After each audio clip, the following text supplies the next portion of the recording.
Well, hi everybody, it's Sunday. That means it's time for the weekend video. Get ready.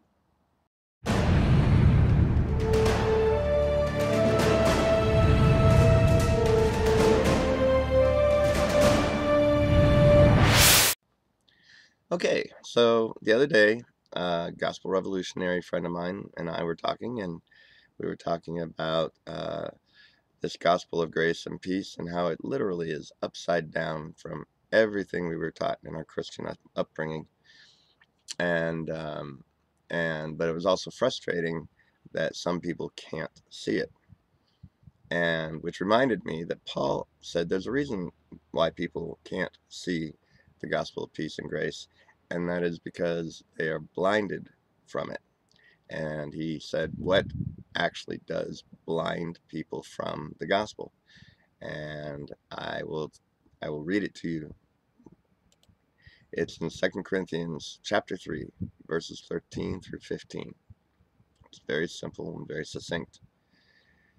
Starting in verse 13, it says, "And not as Moses, which put a veil over his face, that the children of Israel could not steadfastly look to the end of that which is abolished."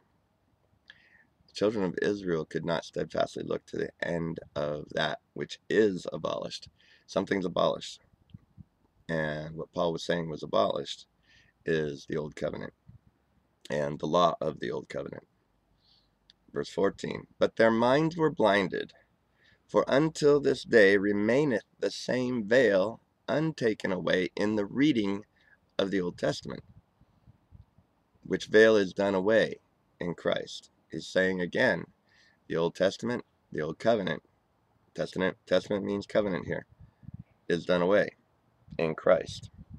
But they are still reading it as though it's in effect and not abolished. And that is what's blinding them.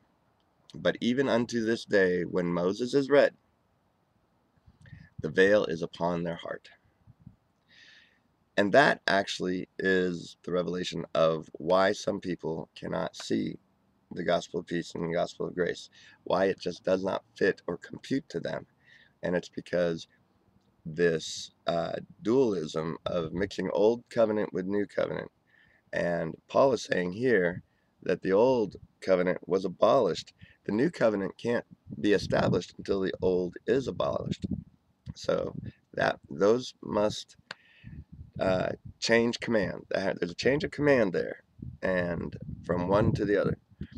And so if in other words, if people, if their paradigm, if their standard, if the box that they're trying to put things in fit right is uh, uh, a box that is of the old covenant with the law and with all of the prophecies, if they don't consider that abolished and these things are still in effect and depict a future event that the prophecies depict, then they are blinded to the gospel of peace and the gospel of grace.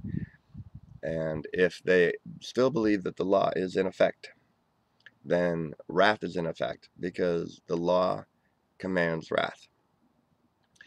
So they won't understand the gospel of peace, which is the news about the covenant of peace.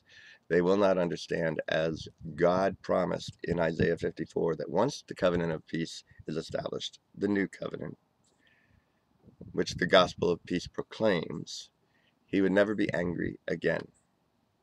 He literally is going to be at peace with humanity, and he says that covenant shall never be removed, which means he will always be at peace with humanity.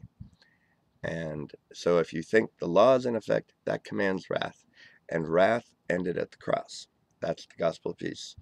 If you think the law is also in effect, then you don't understand the gospel of grace, because the gospel of grace is the news that the law is no longer in effect. Because you cannot mix any law with God's grace. You cannot mix any law with God's grace. You cannot mix any future judgment with God's grace.